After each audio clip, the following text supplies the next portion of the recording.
Bienvenue sur le podcast Meditation Journey, le podcast qui t'accompagne au quotidien vers ton chemin intérieur, ton développement personnel et ton éveil spirituel grâce à des méditations guidées, des interviews et des sujets inédits.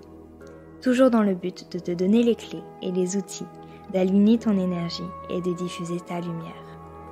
Je m'appelle Sarah, entrepreneur, guide énergétique et praticienne Reiki. Je suis là pour te guider et t'accompagner sur ton chemin. Je suis convaincue que chaque personne a son tempo, son rythme unique et j'espère à travers le partage de mes réflexions, de mes inspirations et des interviews avec des invités extraordinaires pouvoir te donner les clés pour une vie épanouie et alignée. Bonjour à tous, j'espère que vous allez bien. Je vous retrouve cette semaine pour un nouvel épisode et je pense que vous allez entendre à ma voix que ma voix est toujours un petit peu chamboulée. Ça fait quelques jours et j'avais envie d'utiliser cet exemple pour vous parler un petit peu de la sphère plutôt entrepreneuriale parce que je rencontre beaucoup de challenges depuis quelques mois et je me suis dit que ça pouvait être intéressant de faire le lien aussi avec mes rituels ou mes pratiques, la méditation qui m'aide vraiment à garder le cap en fait quand il y a des challenges comme ça qui se présentent à moi. Du coup, pour vous raconter un petit peu, j'ai l'année dernière, en fin d'année, changé de statut pour passer du coup de statut d'auto-entrepreneur à société. Parce que, alors je pense que à 90% c'était mon ego qui était là, qui avait juste envie en fait de faire comme mes copines, qui étaient aussi en train de changer de statut. Et à ce moment-là, je me suis dit, bah oui, ça vaut le coup.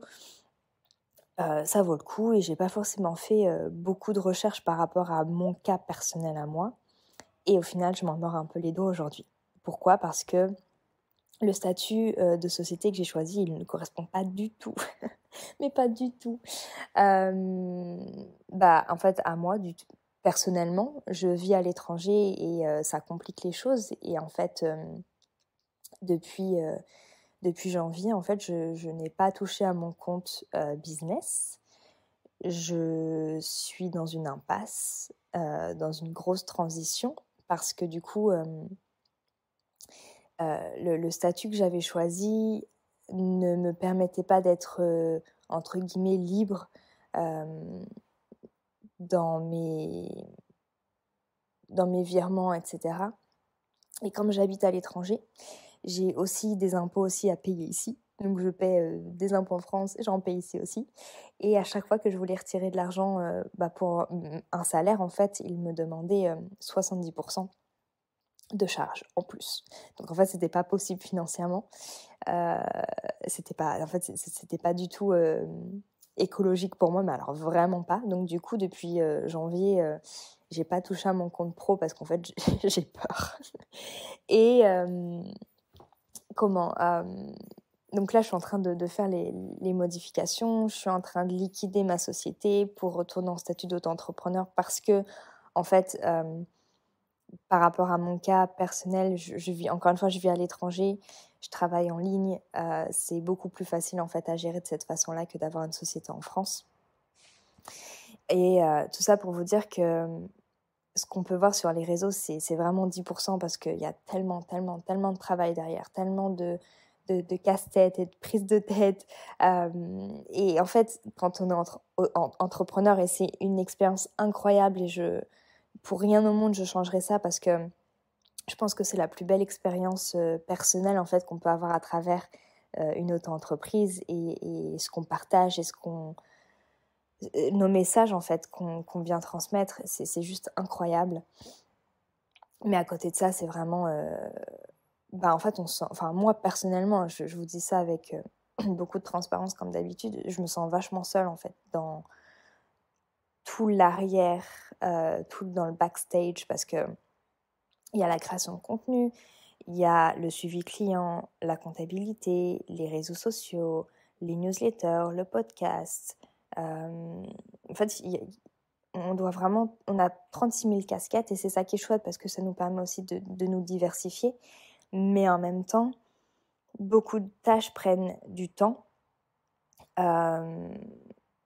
et c'est pas forcément fun. C'est pas que du fun. Il y a des, voilà, par exemple, moi personnellement, le montage des méditations, le montage vidéo, alors je sais faire et je sais très bien le faire, mais c'est pas quelque chose qui me procure de la joie. Par contre, passer des moments avec vous, de vous savoir nombreux en live et qu'on partage et qu'on échange et qu'il y a cette énergie de groupe, moi ça me nourrit et c'est juste incroyable. Les sessions individuelles, c'est tout autre chose et c'est tout aussi beau, l'énergie qu'on peut partager l'un à l'autre. Il y a beaucoup de vulnérabilité et c'est un vrai lieu sacré. Donc en fait, voilà, ça dépend vraiment de nos préférences, je pense, et aussi de nos zones de génie et à quel point en fait on est à l'aise avec tout ça. Et j'ai essayé l'année dernière de donner certaines tâches à des freelances, etc. Mais je me suis rendu compte que j'étais un petit peu une control freak et que j'avais du mal à lâcher. Mais c'est ok, j'apprends comme ça. Et en fait, tout ça pour vous dire que du coup, j'ai une grosse épingle dans le pied par rapport à cette transition de statut, d'auto-entreprise, de liquidation de société. Enfin, c'est une vraie prise de tête et ça me prend beaucoup d'énergie, beaucoup de stress, beaucoup de stress parce que j'ai pas envie de mal faire les choses. Donc là, je me suis vraiment bien renseignée, j'attends, je fais les choses dans l'ordre alors que d'habitude, je ne fais pas dans l'ordre.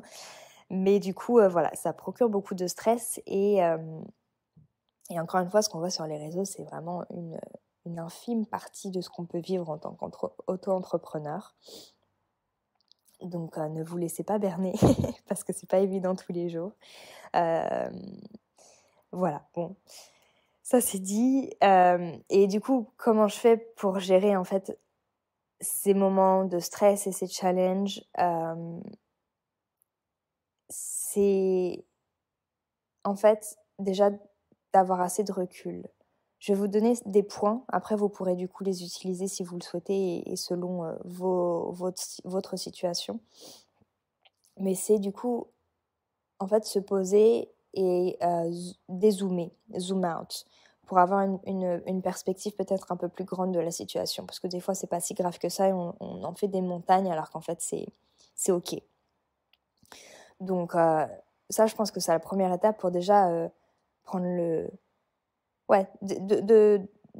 d'avoir l'espace pour souffler et respirer, se dire bon ok, là il y a un challenge, il y a un obstacle, le mur il est assez épais, mais c'est ok, c'est pas grave parce que quand on regarde toute l'image, c'est qu'un mur et on peut toujours faire, il y a toujours des solutions, il n'y a pas de problème, il y a toujours des solutions.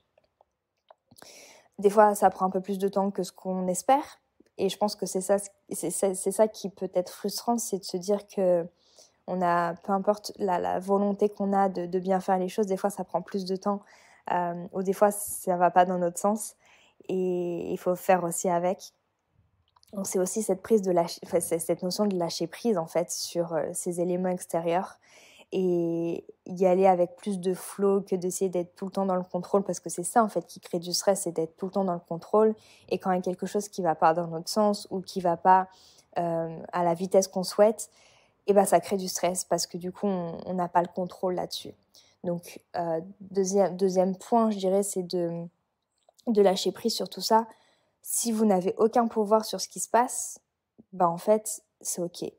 Si, par exemple, je vous donne un exemple, vous devez attendre un papier de l'administration pour telle ou telle chose, vous n'avez pas de contrôle là-dessus. À partir du moment où vous avez envoyé tous vos documents et que vous attendez seulement qu'un document revient, vous savez que l'administration française prend du temps. Donc en fait, à partir de là, au lieu de ruminer et de se dire bon c'est quand que ça arrive, il faut que j'ai ce papier, ok, qu'est-ce que je peux faire en attendant pour me faire gagner du temps au lieu de rester bloqué en fait à cette étape-là, entre guillemets. Donc ça, c'est 2 étapes pour moi qui sont importantes, c'est cette prise de recul, ce dézoomage. Ce n'est pas français, mais vous m'avez compris, on va dézoomer la situation et ensuite de lâcher prise sur est-ce que je peux faire quelque chose dans cette situation, à quel degré, et si j'ai tout fait, qu'est-ce que je peux faire d'autre pour m'avancer sur peut-être autre chose ou contourner la situation et peut-être, voilà. essayer de jouer un peu au puzzle et de faire les choses le plus juste pour vous, mais aussi avec le flow, parce qu'encore une fois, il y a des choses qu'on ne contrôle pas et c'est OK. C'est OK. Je vous dis ça, c'est plus facile à dire qu'à faire. Des fois, c'est difficile de lâcher prise, mais quand on a ce réflexe qui revient souvent de dézoomer et de revenir à soi, c'est de plus en plus instinctif en fait. Donc au début c'est un peu compliqué, puis il y a des fois on est pris dans la vague et on a du mal à en sortir, mais quand on se rend compte qu'on a le pouvoir de respirer et de se dire bon ok, en fait qu'est-ce que je peux faire, là il y a des choses que je peux pas faire, ok bon bah je vais me concentrer sur autre chose, ou je vais faire ci ou je vais faire ça, mais je vais pas focaliser toute mon intention et toute mon énergie sur le blocage parce que pour l'instant je peux rien faire. Et les outils qui m'aident en fait à ça, c'est vraiment l'ancrage, de m'ancrer dans mon corps, de m'ancrer dans le moment présent, de me rendre compte aussi en fait de toutes les choses qui ont été faites. Ça me permet de relativiser aussi vachement sur la situation. Donc ouais, l'ancrage m'aide beaucoup. La méditation forcément, parce que du coup, on revient à soi, on revient à peut-être aussi plus de simplicité en fait quand on médite, parce qu'on est avec soi. Ça peut être en silence ou en musique ou même en mouvement pour refluidifier un petit peu l'énergie ou le flux d'énergie qui est en nous. En mouvement, on va libérer en fait certaines énergies qui peuvent être bloquées. Mais du coup, si on le fait en silence, si on médite en silence, on revient à soi et on se rend compte que c'est pas si grave et que ça va s'arranger et que ça va se débloquer et en fait, ça nous apprend à être résilient sur la vie, sur la situation, ça nous apprend la patience. Donc c'est des notions qui sont très belles et qui peuvent être inconfortables quand on n'a pas l'habitude, mais quand on prend un moment pour méditer, et se rendre compte que ces valeurs-là, en fait, elles nous apportent beaucoup et elles nous permettent de surpasser, de surmonter ces étapes-là. En fait, c'est des vraies clés, c'est des vrais outils. Il ne faut pas en avoir peur. C'est comme le lâcher-prise. C'est des notions qui vont aussi avec le flow, avec le flux du moment. Mais c'est des vrais outils pour justement surmonter des challenges, que ce soit professionnels, que ce soit personnels. Donc ouais, la méditation permet vraiment de revenir à ça, de revenir à soi, de s'ancrer et de souffler en fait. Et encore une fois, de revenir à de la simplicité. Ouais, c'est ça qui me vient. Je vous fais un podcast, ça vient du cœur. Encore une fois, c'est pas du tout préparé. Je prends ce qui me vient un petit peu en expérience personnelle pour vous le partager.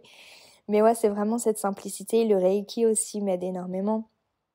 Encore une fois, à harmoniser l'énergie, à m'ancrer dans la matière, à m'ancrer dans mon corps et à me connecter aussi à des vibrations hautes. Comme ça, je suis bien entourée, entre guillemets, je me sens bien, je me sens... je me connecte en fait à mon higher self. C'est ma queen, c'est la partie de moi qui gère en fait ces situations-là. Donc je me dis toujours en fait comment cette part de moi elle réagirait et qu'est-ce qu'elle ferait à ce moment-là. Est-ce qu'elle ferait d'autres démarches? Est-ce qu'elle demanderait de l'aide? Est-ce qu'elle ferait ci? Est-ce qu'elle ferait ça? Est-ce qu'elle resterait devant la télé? Ben non, en fait, elle passerait à l'action quand même. Qu'est-ce qu'elle ferait? Et en fait, ça m'aide à avoir une vision plus haute et en tout cas à me connecter à des fréquences ou à des vibrations qui sont hautes aussi et qui me permettent d'avancer avec plus de fluidité. Donc voilà, un petit peu ce que je peux faire dans mon quotidien quand il y a des challenges comme ça. Ce matin, j'ai rencontré un challenge supplémentaire par rapport à cette situation, mais en même temps, je me dis que ça se débloque en fait tout doucement. Mais en fait, c'est plus là, ce qui me frustre, c'est la notion de temps.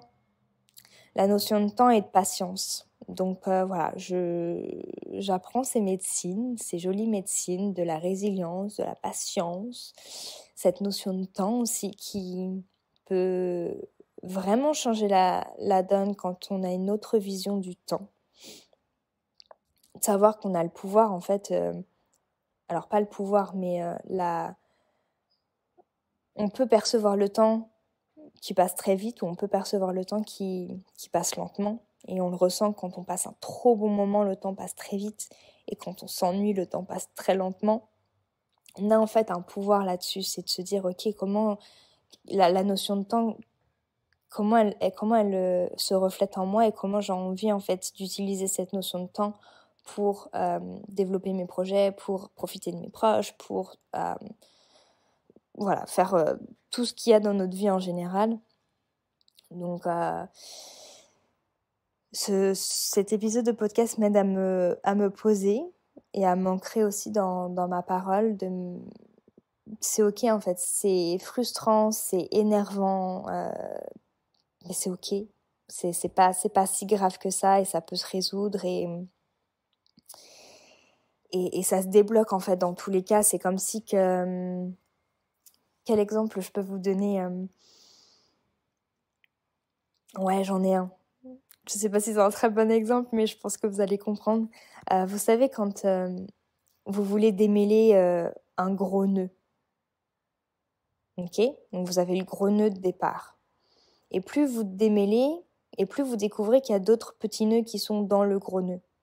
Mais en fait, tous ces petits challenges qui viennent dans ce gros challenge, c'est ça, c'est ces petits nœuds. Mais en fait, du coup, quand on met le doigt dessus, on peut les dénouer, et petit à petit, ce gros nœud devient... on le libère en fait. Je sais pas si c'est un très bon exemple. Mais en tout cas, je me suis comprise dans la façon que j'avais envie de vous amener.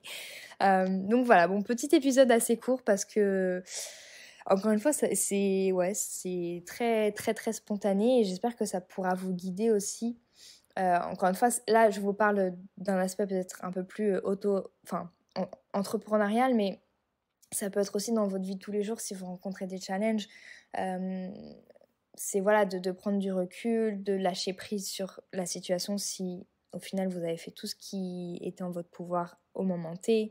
Et puis revenir à vous, utiliser les notions ou les médecines de la patience et de la résilience et vraiment vous laisser porter par ça, le reiki, la méditation, le mouvement qui va vraiment aider en fait l'énergie dans votre corps à se débloquer aussi, surtout s'il y a de la frustration, du stress, des tensions, etc. Le mouvement va vraiment permettre de relâcher tout ça aussi au niveau du corps et de vous connecter à votre... alors vous l'appelez moi supérieur, higher self, vous pouvez l'appeler comme vous le souhaitez, mais du coup de vous demander qu'est-ce qu'elle ferait elle dans cette situation, quelle action elle prendrait, et ça va vous aider du coup à vous connecter à des vibrations hautes et à être dans le flux, en fait, dans le flow. Voilà. Bon, j'espère que ces petits épisodes vous plaisent toujours. J'ai toujours des petits messages en disant j'ai adoré ton épisode cette semaine, hein, c'était trop cool et tout, donc je continue sur cette lancée. Je vous souhaite une très très belle semaine. Je suis très contente en fait parce qu'on commence Gold Light Activation la semaine prochaine déjà et j'ai très très très très très très très très hâte de commencer cette première session avec ces belles âmes qui se sont choisies et l'ambiance qui est déjà là, la magie qui est déjà là.